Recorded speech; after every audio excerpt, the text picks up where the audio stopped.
head straight to the live action on the track, and that is this men's 3,000 metre steeplechase. You cannot get an event in Kenya. I feel like this is their favourite event. They love the steeplechase in Kenya, and it's always a big kind of element of pride for them and very competitive. It is indeed, Hannah. Kenya does have a rich history in this event. I think Kenya went 9 Olympic Games, didn't they, in succession, winning that title in Tokyo. It wasn't a Kenyan to be on the top podium that time, but Leonard Bett, we're getting an opportunity to see some of the best athletes here. Leonard Bett, he's already opened up. It was in Nairobi, but he's got a personal best of 8:08. He's former world youth champion. Amos Kirui, he was 5th in Tokyo. This is a man we need to keep our eye on. Kirui. Well, it's very much the case of young talent versus lots of experience in this field. You know, when this event takes 8 minutes or so to run, we'll get a good opportunity to point out quite a lot of the leading contenders. But here they go, 7.5 laps of the track. Well, it is a big field, as you would expect. This race is loaded with lots of local talent and a few other stars from Ethiopia, Uganda, and the rest of the region. But they have set themselves the time of trying to come home in exactly 8 minutes 15, which is the World Athletics qualification standard for this event. You can see there are 2 pacemakers, and that is the 2 athletes at the front of the field. Kiplagat of Kenya and Konez of Kenya. They will be taking these men through to hopefully 2,000 meters. And Hannah, I always think it's very tough to kind of pacemake a steeplechase because you have to be a world-class steeplechaser. You know, it's not like someone who runs on the flat can take these athletes over the barriers and the water jumps. It takes a really, really good top quality athlete to be given that job, doesn't it? It's similar maybe to marathon pacemaking. You know, if you're asking someone in a marathon to go 20 kilometres, 25, 30 kilometres, they're probably a very, very competent marathon runner themselves. But I think you're right, that unique skill set to pacemake the steeplechase, you have to be able to navigate the water jump and all the other hurdles out there as well. It's not like chucking a 400 metre runner in to pace an 800. But also, I think the added difficulty with the steeplechase as well is they don't run exactly 400 metres a lap. They run a little bit less because you've got the inside water jump. So to gauge your pacing correctly is very, very hard. Sometimes you might have an official with a handheld stopwatch that will move and stand at the right point. We have some other meetings across the world where they might have wave-like technology. That would help. But here in the Kipkino Classic here, they're going to have to it's not just relying on intuition, but they have got a tough job on their hands, and it looks like they're stringing the field out nicely. They're allowing the athletes to spread out a tiny bit and get a better look at the barrier. You can see the athletes like Langat there just drifting out towards the outside of the track to give himself a clear sight of the barrier. Yeah, he is running a little bit extra, but if you don't have to stutter, that conserves more energy than running a tiny bit further. But we might get through to we haven't got a clock on the screen at the moment, but we might get a 1 kilometre split coming up, because that shouldn't be too far away now. Yeah, well, the time that we are looking for at 1,000 metres is 2 minutes 45. And in fact, Kiplagat just looked at his watch. He just thought, you know, have I brought the field through on pace? And lots of Kenyan dignitaries are watching this event, always supported. In fact, this event was free. The Kenyan local government have actually said, you know what, we want this stadium filled. We want everyone here to see how much Kenyan loves athletics. We want to give all the international viewers a really, really good experience. So good to see so many seats filled, and like we say, the Kenyan government opening this stadium for free, saying, come on, let's see what Kenyan athletics opens. Come and see the best athletes in the world compete. And really good that so many people have packed into this arena. So I didn't get the split at 1,000 metres. but just a few athletes to look out for. Hopefully we'll be able to sight some of those athletes. We're looking at Kirui of Kenya.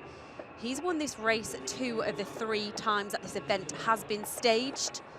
Very, very experienced athlete. So Konez it still is, the second pacer leading them through. We can see in 3rd place and 2nd place in the race proper was Leonard Bett, former World Youth Steeplechase champion.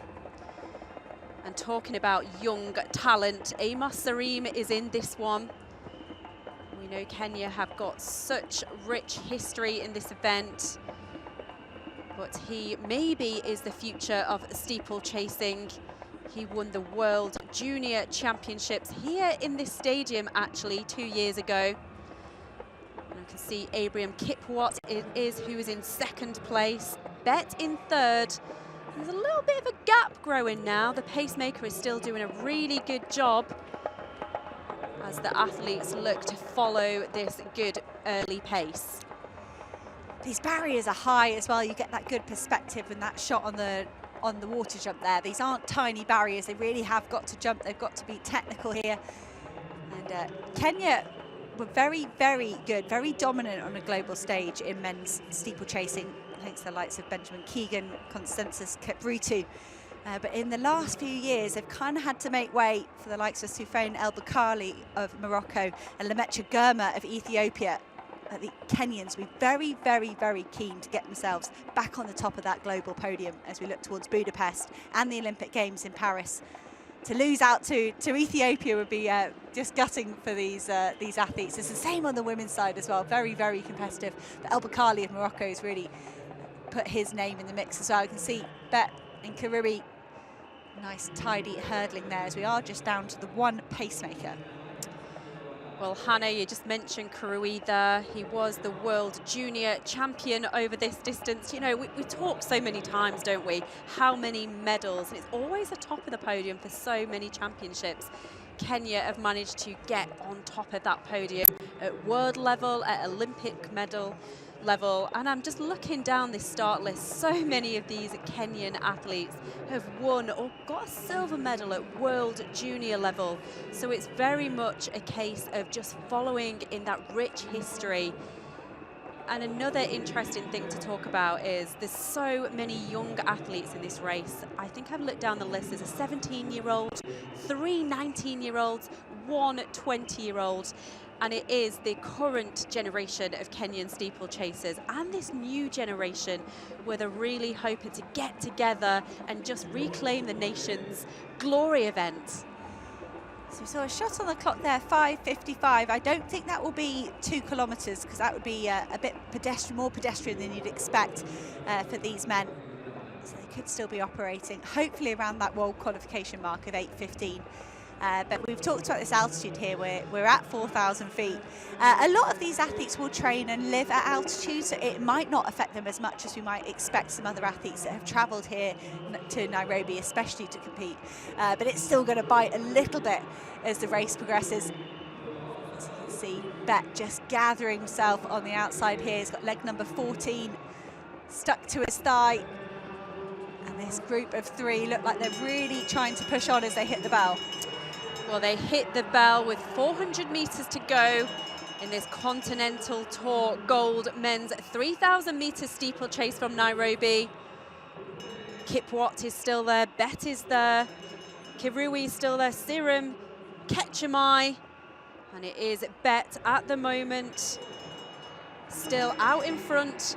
Kirui there in the black singlet, he's coming up to the barrier there, he's trying to sight it. Well, Kirui it is who's took the front of this race for the first time. Bet is now getting overhauled as well. Kirui, can he hold on? Well, they take the last water jump, and it is Kirui from Kiribati. Oh, Kiribati, he's gritting his teeth now. He looks like the pace is really taking its toll, but it is Kirui who comes over that last barrier, and look at that, full of running. Well, the youngster does so well to take the men's 3,000 metres.